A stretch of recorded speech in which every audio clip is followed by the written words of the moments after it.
Merci de nous rejoindre sur Al24 News pour cette édition spéciale consacrée à la visite officielle du président algérien Abdelmadjid Tebboune en Allemagne à l'invitation de son ami et homologue allemand Frank-Walter Steinmeier. Et comme d'habitude, événement exceptionnel, dispositif exceptionnel. Cette visite intervient à un moment charnière des relations internationales dans un monde traversé par les recompositions géopolitiques, les défis énergétiques, les mutations industrielles et la redéfinition des partenariats économiques. Alger et Berlin sont appelés à écrire une nouvelle page d'une relation fondée sur le respect mutuel, le dialogue politique et la convergence des intérêts. L'Algérie et l'Allemagne entretiennent depuis plusieurs décennies des relations d'amitié et de coopération qui n'ont cessé de se renforcer.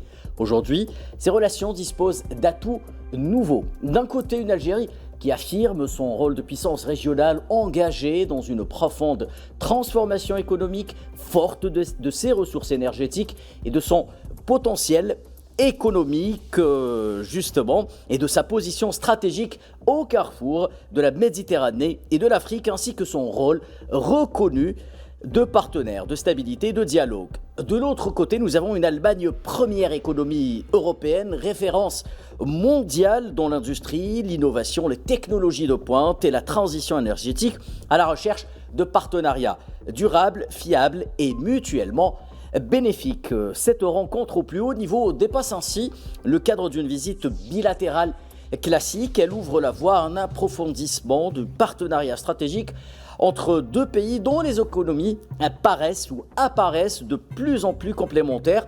L'énergie, les énergies renouvelables, l'hydrogène vert, l'industrie manufacturière, la santé, les infrastructures, la formation, la recherche, le numérique ou encore les investissements productifs constituent autant de domaines où les ambitions convergent et où les opportunités sont nombreuses. Dans le même temps, cette visite s'inscrit dans une vision plus large, celle d'un partenariat euro-méditerranéen appelé à se conformer aux aspirations des pays du Sud et à muter en une relation gagnant-gagnant. Grâce à sa profondeur africaine, à son ancrage méditerranéen, à son engagement en faveur de la paix et de la stabilité régionale et à son rôle actif dans les grands projets d'intégration du continent, l'Algérie se positionne comme un partenaire incontournable pour les entreprises allemandes désireuses d'accompagner le développement et la diversification économique de l'Afrique. Elle peut également constituer un interlocuteur privilégié dans le dialogue entre les deux rives de la Méditerranée au service d'une coopération équilibrée et porteuse de prospérité partagée. Quels sont les nouveaux leviers de cette relation? Comment transformer la complémentarité entre les deux économies en projets concrets, créateurs de valeur, d'emploi et d'innovation? Quelle perspective ouvre cette visite présidentielle pour les deux investisseurs des deux pays, les entreprises et les deux peuples? C'est à ces questions et à bien d'autres que nous consacrons cette édition spéciale en compagnie de nos invités dans un instant.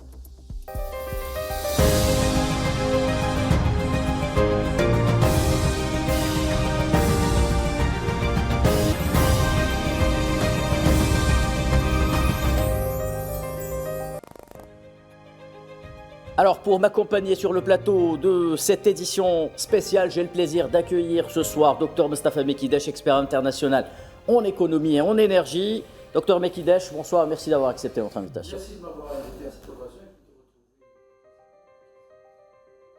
Face à vous, justement, Mohamed Dachir, enseignant universitaire en sciences économiques à l'UMMTO, au Tizi Ouzou. Bonsoir, merci d'être avec nous. Bonsoir, c'est moi qui vous remercie. À votre droite se tient Abdelrahman Hadef, consultant économie Al24 News, expert international en économie. Bonsoir Monsieur Hadef, merci d'être avec nous. Bonsoir Khalden, bonsoir chers invités, téléspectateurs. Et depuis Lyon, j'ai le plaisir d'accueillir Karim Belgassem, expert en relations internationales. Bonsoir Karim, merci d'être avec nous. Bonsoir Kéredine, bonsoir à mes confrères présents sur le plateau et bonsoir aux téléspectateurs. Dans un deuxième temps, nous accueillerons depuis Paris Faisal Izdaren, docteur en sociologie politique, qui nous rejoindra dans quelques instants. Messieurs, trêve de suspense, commençons cette émission avec une question simple avec vous, Mohamed Achid. Quelles sont vos impressions sur cette visite du président Abdelmadjid Tebboune? Quelle est votre lecture par rapport au momentum actuel et par rapport à la configuration géopolitique du monde entier? Effectivement, c'est une visite d'abord qui intervient dans un contexte géopolitique mutant. Il y a des reconfigurations très importantes sur le plan des relations économiques et politiques internationales. Il y a aussi des recompositions actuellement géopolitiques et géoéconomiques. Donc il y a des positionnements que recherchent toutes les puissances mondiales pratiquement aujourd'hui, et surtout les puissances européennes. Donc pour l'Algérie également, il s'agit d'une opportunité de renforcer sa coopération multilatérale et de rajouter encore à son agenda justement, qui est, il faut le rappeler, très actif ces dernières années en matière de multiplication de partenariats stratégiques. Donc je pense que c'est une grande opportunité, encore une fois, pour l'Algérie pour multiplier ses coopérations stratégiques et surtout quand il s'agit de l'Allemagne, donc un partenaire de choix, un partenaire quand même très très important sur le plan économique et sur le plan géopolitique. En tout cas, je pense que cette visite se traduira par des signatures très très importantes d'accords. On va y revenir, on annonce plus de 30 accords qui seront signés par les deux chefs d'État, Abdelmadjid Tebboune du côté algérien et Frank-Walter Steinmeier du côté allemand. Abdelrahman Hadef, rapidement votre lecture de cette visite.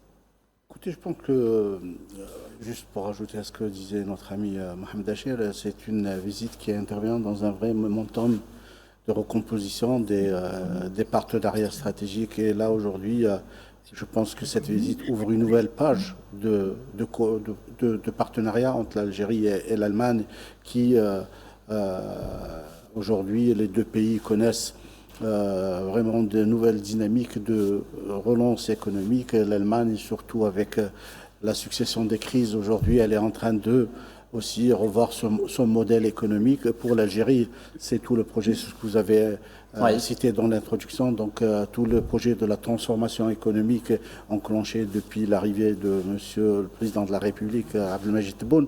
Donc, à mon avis, c'est une visite qui va apporter vraiment un nouvel élan de coopération, surtout qu'elle va un peu impulser la diversification du partenariat pour aller au-delà du secteur classique qui était l'énergie et un peu dans la mécanique. Aujourd'hui, je pense que nous allons connaître et enregistrer vraiment une réelle diversification, une impulsion de ce partenariat.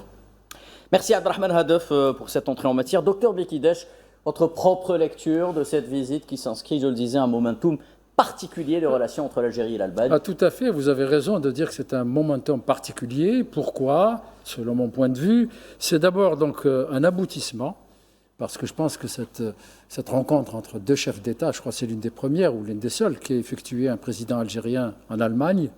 Alors on a eu des chanceliers allemands qui sont venus en Algérie. En Algérie, mais d'un président de la République algérienne. Oui. En Allemagne, je crois que c'est l'une des rares ou c'est la seule. À l'invitation du président allemand. Tout à fait, tout à fait. Donc ça, c'est un aspect historique. Hein. Oui. Alors donc c'est un point si vous voulez, un aboutissement, donc, parce qu'il a fallu une préparation extrêmement minutieuse de cet événement. Et vous avez évoqué donc la signature potentielle d'une vingtaine. Absolument.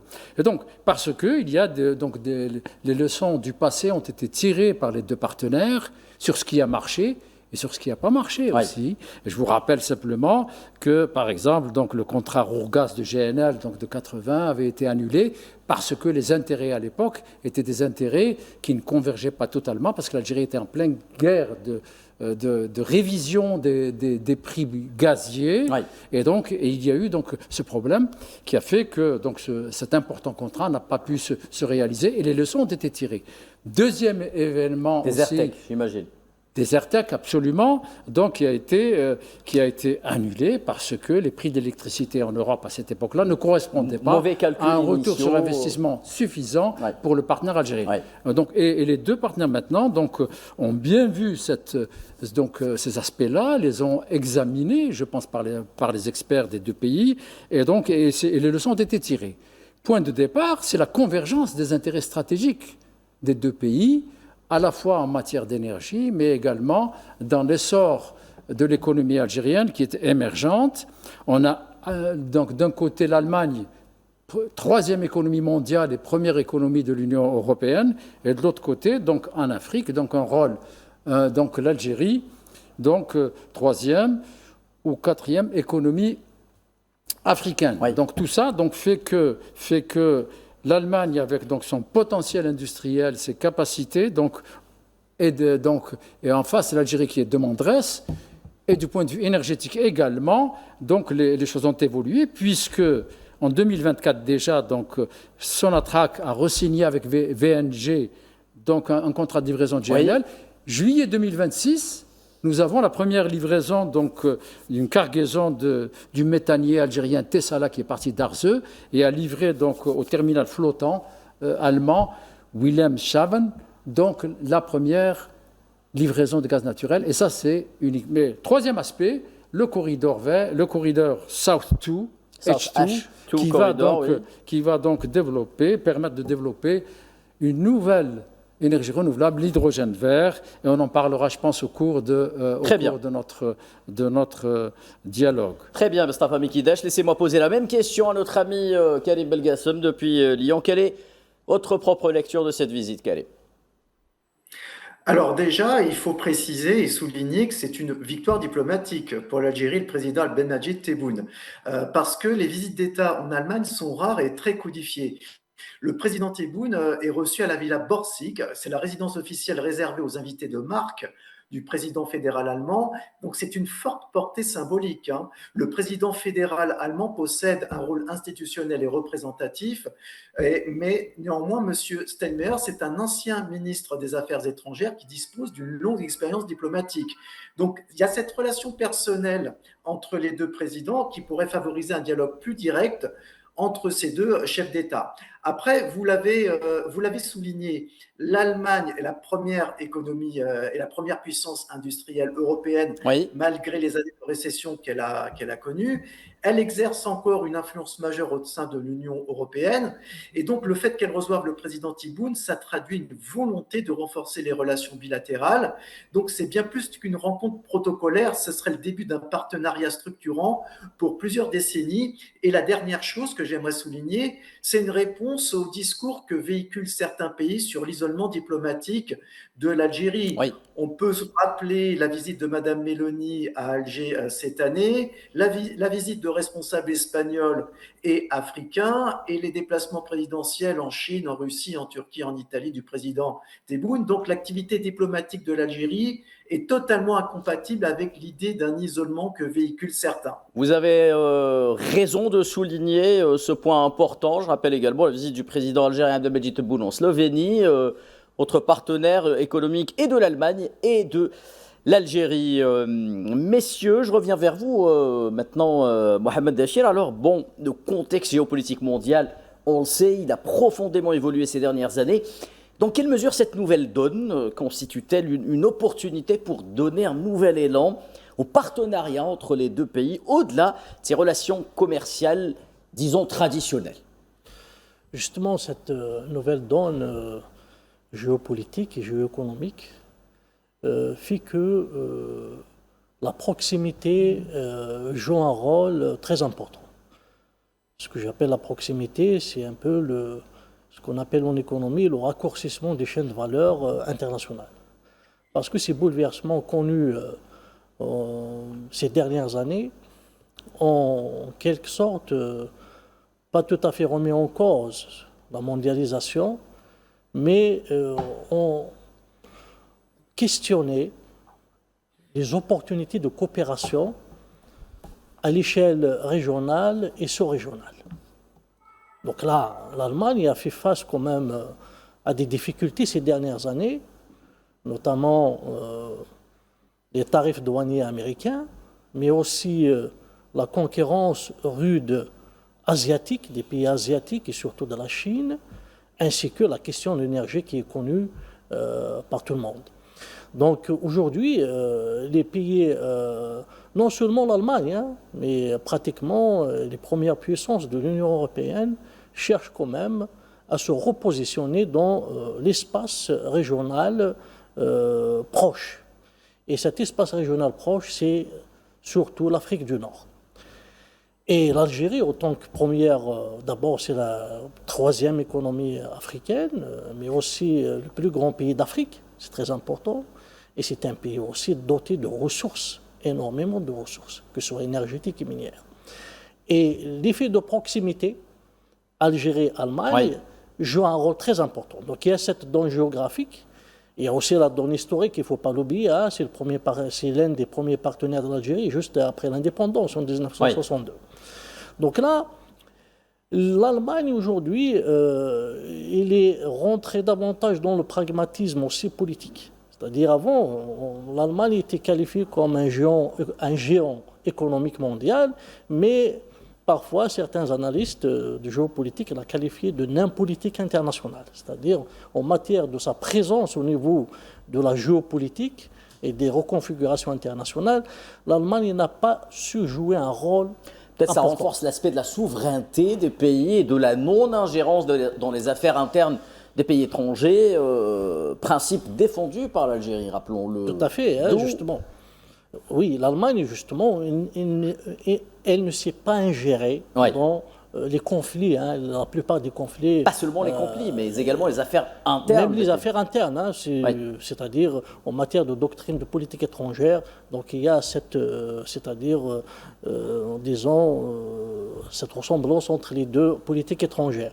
Mais aujourd'hui, l'Allemagne, elle a su que jouer activement la carte géopolitique relève aussi de sa capacité de garder sa présence mondiale et sa puissance, étant donné que nous avons commencé par parler de la géopolitique et aujourd'hui la géopolitique ou les questions politiques sont au centre des questions économiques. Très bien. Laissez-moi aller voir du côté de Abderrahmane Hadef, parce que dans mon introduction à Abderrahmane Hadef, je parlais d'une certaine complémentarité. L'Algérie dispose d'importantes ressources énergétiques minières, d'un positionnement stratégique en Afrique et en Méditerranée. L'Algérie lance des projets économiques structurants d'envergure, tandis que l'Allemagne, de son côté, demeure l'un des principaux moteurs industriels technologiques mondiaux, également en Europe. Comment transformer cette complémentarité naturelle en une véritable alliance économique entre deux moteurs, deux plaques tournantes économiques, chacun de son côté, dans son environnement géographique naturel? Effectivement, je pense que là, c'est ce que disait M. Achir, c'est qu'aujourd'hui, l'Allemagne, elle est en plein repositionnement en termes de stratégie économique. Effectivement, elle est en train de mettre en œuvre ce qu'on appelle le nearshoring, la relocalisation des investissements dans les pays de voisinage, parce qu'elle a subi vraiment les effets de la crise à la fois pandémique en 2020 et aussi la crise sécuritaire entre la Russie et l'Ukraine. Donc ceci a un peu poussé l'Allemagne, et comme tous les pays européens aujourd'hui, à travailler sur un raccourcissement des chaînes de valeur et chaînes d'approvisionnement. Et là, quand on parle de chaînes de valeur, il est extrêmement important aujourd'hui de comprendre ces notions-là, parce que c'est des notions assez techniques, pas seulement des notions économiques, mais quand on parle de chaînes de valeur, c'est surtout les effets de connexion entre les économies. Et là, il faut aujourd'hui analyser bien évidemment cette complémentarité, justement, parce que c'est ça ce qui fait un peu la particularité d'une économie organisée en chaîne de valeur. Et là, aujourd'hui, je pense que effectivement, cette période-là permet vraiment de construire un partenariat de nouvelle génération entre l'Allemagne et l'Algérie. Historiquement, effectivement, il y a eu beaucoup de belles choses qui ont été réalisées par le passé, surtout dans le domaine de la mécanique, de l'énergie.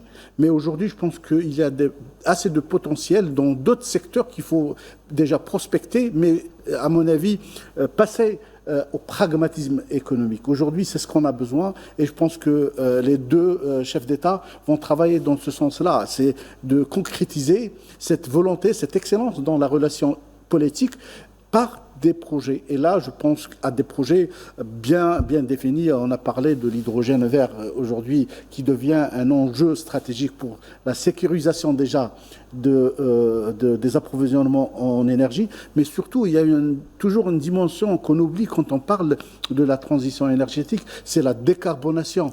C'est l'aspect de décarbonation des économies. Et l'Allemagne, elle est peut-être on peut dire leader dans le monde, dans la décarbonation. Aujourd'hui, on parle de ciment vert, on parle d'acier vert, on parle d'ammoniac et d'engrais verts, etc. Et l'Allemagne, là, elle est vraiment très en avance. Sur lesquels l'Algérie peut investir beaucoup parce qu'elle détient tout simplement les ressources énergétiques, notamment en gaz naturel nécessaire, juste. Parfaitement. Elle liée l'Algérie justement avec cette vision un peu transformative du président de la République. Aujourd'hui, l'Algérie, elle est dans une démarche prospective. Elle est en train d'avancer vers des secteurs qu'on ne considérait pas du tout par le passé. Quand on parle aujourd'hui des engrais et du phosphate, quand on va vraiment dans le projet en lui-même, on a cette dimension de verdissement de production du phosphate. La même chose pour l'acier, pour le garage billette. La même chose aussi pour le ciment, aujourd'hui, l'industrie du ciment. Donc l'Algérie, elle y est dedans. Mais maintenant, la complémentarité doit se faire sur des segments des filières. Et là, par exemple, quand je parle tout à l'heure, en off, on parlait avec Moustapha Mekidesh, quand on parle aujourd'hui d'hydrogène vert, il faut qu'on ait des discussions bien sincères sur des dimensions et des segments à bâton battu, c'est surtout dans le segment des électrolyseurs. Les Allemands, ils sont très avancés dans cette technologie. C'est la technologie, plutôt le cœur de l'industrie de l'hydrogène. À mon avis, c'est là où aujourd'hui qu'on doit discuter des projets de fabrication d'électrolyseurs en Algérie. Merci Abdelrahman Hadef. Docteur Mekidesh, on sait ce que l'Algérie peut apporter à l'Allemagne d'un point de vue économique. Que peut l'Allemagne, de son côté, apporter à l'Algérie? Oui, mais je voudrais au préalable souligner deux aspects historiques. Premier aspect, c'est que pendant notre guerre de libération nationale, il y a eu, si vous voulez, la Fédération de France du FLN, qui avait en vérité comme base arrière l'Allemagne. Chaque fois, donc, et vous pensez bien que les Allemands, les autorités allemandes, donc de sécurité, savaient bien que c'était une organisation du FLN qui faisait ça, et donc c'était un soutien implicite à notre guerre de libération. Et ça, c'est un petit coucou à notre communauté qui est en Europe. Ça, c'est un premier point. Le deuxième point, c'est que notre industrie mécanique lourde, après l'indépendance, lorsque nous avons eu les premiers investissements qui ont été faits avec le président Houari Boumedienne qui avait lancé ça, les industries industrialisantes, donc les premiers fleurons d'industrie lourde ont été le fait de marques allemandes et d'industriels allemandes. Donc, et à ce jour, elles continuent d'ailleurs de se développer. Et donc ça, ce sont deux aspects qu'on ne peut pas... Partenariat SNVI, Daimler, notamment. L'autre aspect sur lequel je voulais également marquer la convergence des intérêts de part et d'autre, du point de vue offre et demande, actuellement, donc nous sommes émergents du point de vue industriel. Et nous avons développé, certes, notre secteur pharmaceutique, mais il reste, les grands acteurs mondiaux dans la pharmacie sont allemands. Et donc là, il y a une piste, il y a une convergence tout à fait importante. Deuxième élément... Parmi les accords qui seront signés à Berlin... Je suppose. Pardonnez-moi de vous interrompre. Il y a la Docteur Mekidesh, il y a aussi le secteur de l'industrie pharmaceutique qui est concerné. Tout à fait. Il y a la sous-traitance automobile. Donc nous avons une volonté non seulement de faire du montage, mais également de progresser dans ce sens-là. Oui, de et plus en plus. Ça correspond également à la doctrine économique allemande maintenant de parvenir à contrer la concurrence asiatique en ayant des chaînes de valeur plus courtes et plus compétitives et en délocalisant un certain nombre, si vous voulez, de composants vers des pays comme l'Algérie qui est demanderesse. Alors que... Ça, c'est un élément qui est... Et c'était valable aussi dans la pétrochimie. Aussi. Dans la pétrochimie, vous savez que Sonatrach a lancé un vaste programme pétrochimique sur les grands composants pétrochimiques importants qui ont été reportés, qui vont rentrer en production dans les années qui viennent, et elle a besoin pour la plasturgie de toute l'expertise allemande qui va être. Donc là, il y a une convergence. Donc tout ça, ce sont autant d'éléments qui vont constituer le ciment de la coopération économique entre les deux pays. Et on peut citer d'autres exemples. Donc j'avais en off discuté sur l'hydrogène vert. Effectivement, pour pouvoir développer, il y a, si vous voulez, dans les électrolyseurs, j'ai appris J'ai appris par exemple que les Japonais donc, viennent en Allemagne pour pouvoir approfondir la technologie des électrolyseurs verts, des électrolyseurs pour avoir d'hydrogène vert qui n'est pas encore tout à fait au point, mais qui est en train d'être mise au point en Allemagne. Et curieusement, nous avons un potentiel tel que nous devons utiliser ces électrolyseurs. Je vous interromps, Dr Mekidesh, pour pouvoir projeter à l'écran les images de l'arrivée du président algérien Abdelmadjid Tebboune à Berlin, des images que l'on peut suivre avec vous. L'accueil réservé au président Abdelmadjid Tebboune dans le cadre de cette visite officielle de 2 jours du président algérien Abdelmadjid Tebboune en République fédérale d'Albanie à l'invitation de son ami et homologue allemand Frank-Walter Steinmeier. Voilà donc les images de l'arrivée du président algérien Abdelmadjid Tebboune en terre allemande, où il effectuera une visite officielle de 2 jours, une visite durant laquelle il rencontrera donc le président allemand Frank-Walter Steinmeier, mais également le chancelier allemand Friedrich Merz. Un forum d'affaires aura lieu lors de cette visite. Le président algérien rencontrera en marge de cette visite également des membres de la communauté algérienne établie en Allemagne. Pas moins de 30 accords seront signés lors de cette visite. Nous reprendrons le débat après une courte pause. Restez avec nous.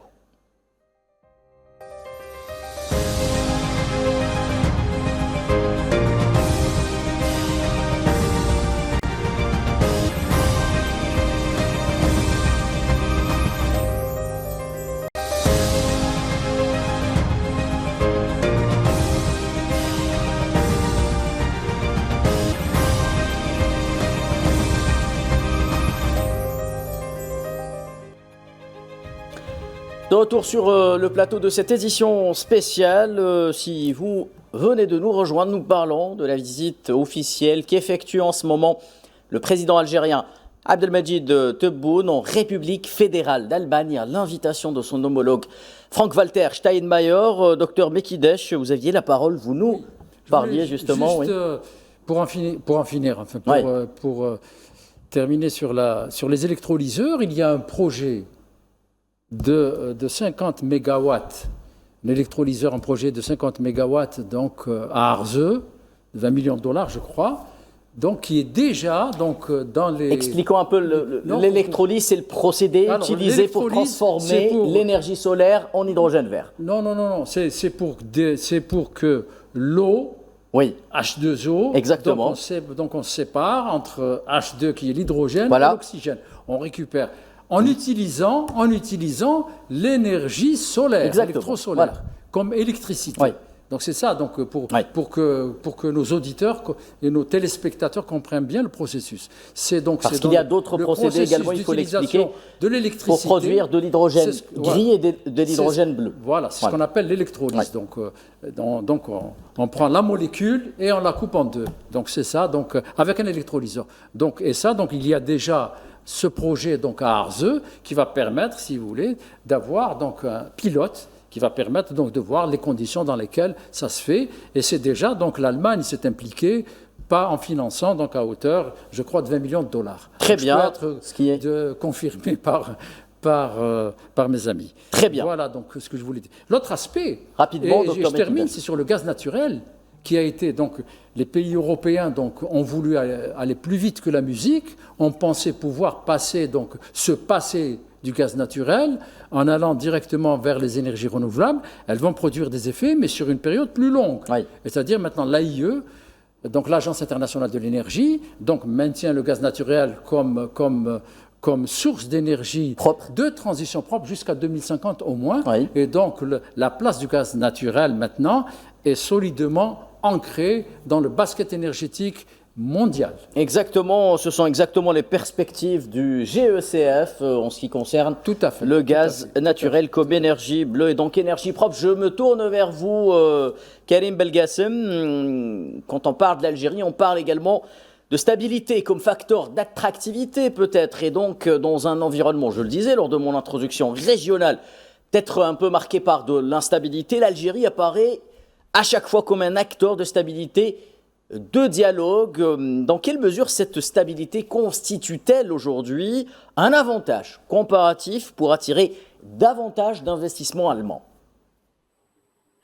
Tout simplement, comme vous l'avez dit, cette stabilité politique et diplomatique, puisque l'Algérie a quand même depuis quelques années donné des gages de sérieux par sa diplomatie et surtout par les valeurs qu'elle défend, c'est-à-dire le respect du droit international, le droit des peuples à disposer d'eux-mêmes. Ce sont des valeurs qui sont totalement bafouées par certains grands pays qu'on ne va pas citer ici, mais lorsque vous regardez tout ce qui se passe au Proche-Orient, il est nécessaire que les pays du Sud global et l'Algérie réaffirment toutes ces valeurs qui ne sont pas évidemment incompatibles avec tous les échanges commerciaux. Donc l'Algérie non seulement doge des gages de crédibilité et de sérieux au sein de l'Afrique, je le dis souvent dans mes interviews, l'Afrique sera le continent du XXIe siècle et c'est une marche en avant qu'accompagne et initie l'Algérie qui se veut être la porte de l'Afrique. Là, l'Italie l'avait déjà très très bien comprise. Et en ce qui concerne l'Allemagne, rappelons qu'il y a beaucoup d'entreprises allemandes qui sont déjà présentes en Algérie comme BASF, Henkel ou Bayer.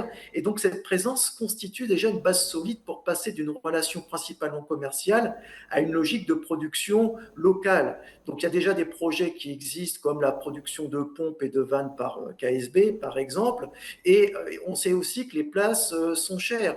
Donc ce n'est pas un hasard si vous avez beaucoup de chefs d'État étrangers qui viennent en visite en Algérie, puisque, on l'a dit tout à l'heure, le monde géopolitique est bousculé par beaucoup d'événements. Il y a une recomposition mondiale. Même au sein de l'Union européenne, vous voyez que le curseur est davantage dirigé vers l'Est, vers la Pologne et puis l'Allemagne, alors que vous avez certains pays qui sont en perte de vitesse.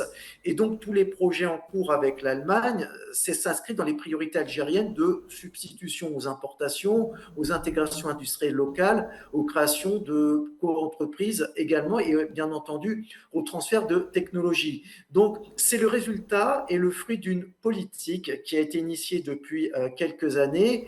Et donc, là, c'est une valeur hautement symbolique de voir le président algérien accueilli en République d'Allemagne, qui va faire le tour du monde, et puis qui montre également que c'est en Afrique, et puis qui plus est en Algérie, que cela va se passer potentiellement. Et puis dernière chose sur le plan économique, il faut rappeler que le potentiel du modèle industriel allemand, ça réside sur le Mittelstand, c'est-à-dire un réseau dense de PME, d'entreprises de taille intermédiaires, spécialisées, exportatrices et technologiquement avancées. Et l'Algérie pourrait s'inspirer de ces modèles pour développer des PME industrielles, améliorer la qualité et la productivité. Et donc ce partenariat apparaît donc potentiellement comme plus technologique que purement commercial. Et il serait aussi en complément avec le partenariat qui existe avec l'Italie. Donc, et d'ailleurs, le Premier ministre espagnol va se déplacer en Algérie, je crois, le 20 juillet prochain. Donc, le message qui est porté, c'est en Algérie que ça se passe, c'est en Algérie que ça bouge, parce que justement, l'Algérie donne des gages de sérieux, de stabilité et de développement. Merci Karim Belgassem. Mohamed Dachir, lorsqu'on parle d'économie, on parle souvent de diplomatie également, et les relations politiques entre Alger et Berlin reposent sur un dialogue régulier, ininterrompu, un respect mutuel. Alors dans quelle mesure également une confiance politique renforcée peut-elle accélérer les investissements, les partenariats industriels et la coopération scientifique qui plus est, qui s'engage peut-être entre les deux pays en s'appuyant notamment sur l'apport de la communauté algérienne établie en Allemagne? Oui, justement, ce que vous soulignez est très pertinent. La relation algéro-allemande est libre de préjugements, de tensions, de passion, etc. Donc, il y a une similitude même avec la relation algéro-italienne, même si le niveau des échanges n'est pas le même. Mais justement, je pense que l'Allemagne sera l'un des premiers partenaires dans les prochaines années de l'Algérie en termes des échanges, mais aussi en termes d'investissement direct étranger. Maintenant, justement, l'Algérie s'est tournée vers l'Allemagne depuis l'indépendance en matière de formation. Parce que la formation Et le capital humain constitue les facteurs de durabilité d'une industrie. C'est-à-dire, autrement dit, on ne peut pas importer seulement une technologie sans former un capital humain à la hauteur de la maîtriser et de transférer même ces technologies. Donc le domaine de la connaissance scientifique, de la recherche scientifique, de recherche et développement, vous savez que l'Allemagne est qualifiée aussi de pays de l'innovation. C'est comme ça qu'on qualifie c'est-à-dire l'échiquier économique international. C'est le pays de l'innovation depuis, c'est-à-dire avant même la Deuxième Guerre mondiale. C'était le pays de l'innovation. Donc aujourd'hui, l'Algérie, justement, elle a besoin justement d'intensifier cette relation tournée vers la connaissance, c'est-à-dire l'économie de la connaissance. Et c'est ça qui fait, en quelque sorte, les progrès techniques dans l'industrie. Vous savez, aujourd'hui, l'économie allemande, on a environ 1000 milliards de dollars de valeur ajoutée brute de l'industrie manufacturière. Et là, dans l'industrie manufacturière allemande, on a des gains de productivité qui sont liés directement à la technologie utilisée. C'est-à-dire, c'est la haute technologie, c'est des technologies avancées. Donc l'Algérie, justement, elle a certes maintenant une base industrielle, et il y a aussi des projets en cours en matière d'industrialisation, mais il ne faut pas, en quelque sorte, rater la tendance qui est l'industrie 4.0. Oui. On va en parler, justement. Justement, oui. L'industrie 4.0, c'est quoi? Donc, c'est l'utilisation des technologies avancées, mais aussi la capacité de formation dans les nouvelles technologies. Donc l'Algérie, justement, elle a besoin dans cette chaîne de valeur de coopération, surtout de renforcer le maillon de la formation, la coopération technique. Avant, c'était des coopérants techniques qui nous ont construit justement cette base industrielle des années 70, des années 80. Mais aujourd'hui, justement, il y a d'autres nouvelles industries qui sont nécessaires pour les gains de productivité de notre économie. Qu'est-ce que j'appelle le gain de productivité? Parce qu'il ne suffit pas il suffit pas de se contenter de ce qu'on appelle la croissance extensive, c'est-à-dire l'accumulation en matière de capital. Mais on a besoin des progrès techniques, de la maîtrise technique pour avoir une industrie compétitive à l'international. Et ça, les Allemands sont les champions. Donc il faut justement se baser sur ce transfert technologique et la formation du capital humain algérien. Non seulement dans les industries manufacturières ou bien les nouvelles technologies, la nouvelle économie, etc., mais aussi dans l'énergie, parce qu'aujourd'hui, même notre énergie a besoin d'efficacité. Elle a besoin de technologies nouvelles. Si on prend par exemple les stations de dessalement de l'eau de mer, les Allemands maîtrisent parfaitement la connexion de l'énergie solaire avec les stations de désalinisation et en utilisant surtout une technologie très avancée en matière de la technique des membranes ou bien de la technique de dessalement. Donc voilà un peu, l'Algérie justement, elle a besoin, je le répète parce que je me suis répété beaucoup sur la question de transfert de technologie, donc la formation et la formation. Paramètre essentiel pour améliorer notre taux d'intégration dans différents secteurs économiques et industriels. Abdelrahman Hadef, cet aspect de l'industrie 4.0 qui peut toucher la santé, la formation, la recherche ou encore les start-up. Comment convaincre les Allemands aujourd'hui de jouer le jeu et d'accepter d'apporter, ne serait-ce qu'un pan, leur technologie en Algérie? Écoutez, pour rappel, pour la question de l'industrie 4.0, il faut savoir que l'Allemagne, c'était le berceau de cette révolution technologique et industrielle. Donc c'est ce qu'on appelle la 4e révolution industrielle. C'est pour ça qu'on l'appelle 4.0. Et l'Allemagne, c'était le berceau de cette révolution. Deuxième chose, vous avez un peu essayé de transposer cette nouvelle révolution industrielle vers le modèle de coopération entre les deux pays. Effectivement, aujourd'hui, il faut être vraiment, je l'ai dit tout à l'heure et je le répète, il faut être très très pragmatique. Et là, je pense que les Allemands, et personnellement, j'en travaille sur certains projets avec eux. Oui. D'accord ? Les Allemands, ils font le nécessaire. Ils sont en train de mener beaucoup d'études pour justement connaître là où il faut y aller et là où il faut vraiment miser. Sur quoi il faut miser. Et donc là, aujourd'hui, toutes les technologies propres, donc ce qu'on appelle les clean tech, c'est un secteur sur lequel ils ils sont en train de mettre le paquet.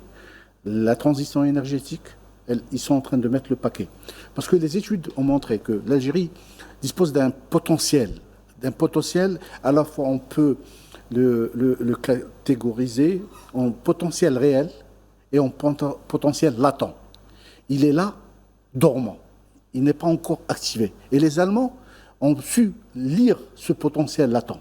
D'accord ? Tout à l'heure, on parlait de base industrielle. Effectivement, l'Algérie, quand on va voir le dernier rapport de l'ONS, la base industrielle du secteur public ne fonctionne qu'à 50% de ses capacités. Donc il y a une capacité dormante que les Allemands peuvent. Et d'ailleurs, en grosse partie, elle est allemande, d'origine allemande. Hein. Il y a des équipements aujourd'hui qui tournent toujours des années 80. Deuxième point, il y a effectivement l'aspect technologique.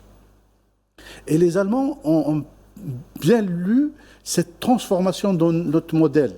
Depuis 2020, l'Algérie elle est en train de miser sur une nouvelle génération de chefs d'entreprise, d'hommes d'affaires, surtout orientés technologie. Et là aussi, il y a vraiment beaucoup à faire dans des secteurs comme le pharma aujourd'hui, mais pas que. Parce qu'en Allemagne, on a eu l'occasion de visiter quelques industriels là-bas, entre autres Boehringer, qui vont investir avec Saïdal. Ils sont dans une autre optique, c'est les technologies de la santé. Parce que le pharma, aujourd'hui, il est en train de muter. Dernier point, donc, et je termine avec ça, c'est tout ce qui est chimie. Les Allemands ont beaucoup de mal à maintenir leur industrie chimique parce qu'elle est trop consommatrice d'énergie. Et là, avec l'Algérie, ils ont compris qu'il y a beaucoup de potentiel à co-développer dans la chimie en Algérie. Très bien. Docteur Bekidesh, avant de revenir vers vous, laissez-moi donner la parole à Faisal Isdaren qui nous rejoint depuis Paris. Bonsoir Faisal, rapidement Faisal, en espérant pouvoir vous retrouver peut-être au JT de 19h rapidement. Quel regard porte-t-on peut-être du côté de la France ou de l'Europe sur cette visite du président algérien Abdelmadjid Tebboune en Allemagne? Écoutez, bonsoir tout le monde. Premièrement, je suis vraiment désolé parce que apparemment j'ai raté les précieuses interventions de vos invités sur ce sujet. Ce que je pourrais dire sur cette question, cet événement qui est quand même un événement très très important pour l'Algérie, c'est que les événements qu'a connus la scène internationale depuis 2019 jusqu'à nos jours a complètement bouleversé les relations internationales. Au terme du philosophe allemand Norbert Elias, une civilisation, elle est tenue par les interdépendances entre les États, entre les sociétés, entre les groupes. Ces interdépendances ont été mises à rude épreuve par le Covid, par la guerre russo-ukrainienne, par ce qui se passe, les bouleversements qui sont en train de se passer au Moyen-Orient, notamment au détroit d'Ormuz. Donc, les États, les puissances, si je peux dire, même l'Algérie aussi, réfléchissent depuis un moment à l'élaboration de nouveaux, à repenser justement la logique des partenariats stratégiques. Donc, je pense la visite du président de la République, M. Abdelmadjid Tebboune, intervient dans ce sens, Oui. Sachant que l'Allemagne est l'un des moteurs, si ce n'est le moteur économique, le cœur économique de l'Europe. Pour conquérir l'Europe, il faut passer par l'Allemagne. Et l'Algérie, elle a tous les atouts pour dicter, si je peux dire, ou bien imposer ses choix, parce que vous savez, dans les relations internationales, il n'y a pas d'amis durables ou d'ennemis durables, mais il y a des intérêts durables. Je pense que le côté algérien a bien compris cela, a intégré cela dans sa logique des relations internationales. L'Allemagne aussi a bien compris cela, et je pense qu'il y a des leviers que l'Algérie pourrait utiliser pour justement renforcer bien sûr le côté économique et renforcer sa place dans l'écosystème international. Merci Faisal. Docteur Bekidesh, vous avez 3 minutes pour conclure. Merci. Je voudrais juste être plus factuel. Ouais. Je prends l'exemple de Henkel, qui est donc qui est une grosse entreprise dans la chimie et qui avait participé d'ailleurs lors des opérations de privatisation et de réforme de notre secteur public. Elle a pris donc des unités de détergents donc, dans l'Est algérien. Mais là, elle revient, j'ai appris avec beaucoup de plaisir, je pense que ça va être confirmé et ça va être un des éléments des accords qui vont être signés, c'est que Henkel, donc l'Algérie maintenant a changé de paradigme, elle produit du linéaire alkylbenzène, qui est un produit pétrochimique et un intrant pour les détergents. Oui. Et elle va, et cette usine, donc, qui est dans le programme de Sonatrach, qu'on produit également à l'ouest du pays. Ah, tout à fait. Donc, et produit, donc, qu'on ne produit pas encore, le linéaire alkylbenzène, donc, qui est la matière première pétrochimique. Avant, on l'importait. Donc, maintenant, Henkel, sachant donc qu'il y a une usine de linéaire alkylbenzène qui va produire, et qui est de taille mondiale, qui va produire cet intrant, envisage de faire l'une des plus grandes usines en Algérie. Pourquoi ? Parce qu'il y a un capital humain, comme ça a été dit tout à l'heure, qui est disponible et qui peut rapidement donc pouvoir être inclus dans le projet et avoir donc cette usine-là. Et je pense que ça, c'est un signe positif. Deuxième aspect, c'est la contribution des entreprises allemandes dans le cadre des émissions de méthane pour pouvoir être aux normes européennes. Oui. La position allemande est positive. Donc là, elle envisage de pouvoir donc participer dans des programmes avec la Sonatrach pour réduire les émissions de méthane et donc être aux normes européennes. Ça, c'est un aspect que je voulais également signaler. Et voilà donc les éléments les plus importants. Et je pense que là, il y a, avec cette résurgence de l'industrie algérienne, donc on veut aller à plus de 10% dans notre industrie, donc la participation allemande est tout à fait requise. Merci, docteur Mekidesh. Malheureusement, nous n'aurons pas le temps de revenir vers Karim Belgassem. Pardonnez-nous, Karim, nous avons été un peu pris par le temps. Merci à mes chers invités. Mohamed Achir, je le rappelle, enseignant universitaire en sciences économiques, Abdrahman Hadef, consultant économie, Al24 News, Dr Mustafa Mekidesh, expert international en économie, Faisal Isdaren, docteur en sociologie politique, et Karim Belgassem, expert en relations internationales. Je rappelle que cette couverture spéciale se poursuit sur Al24 News. À très bientôt.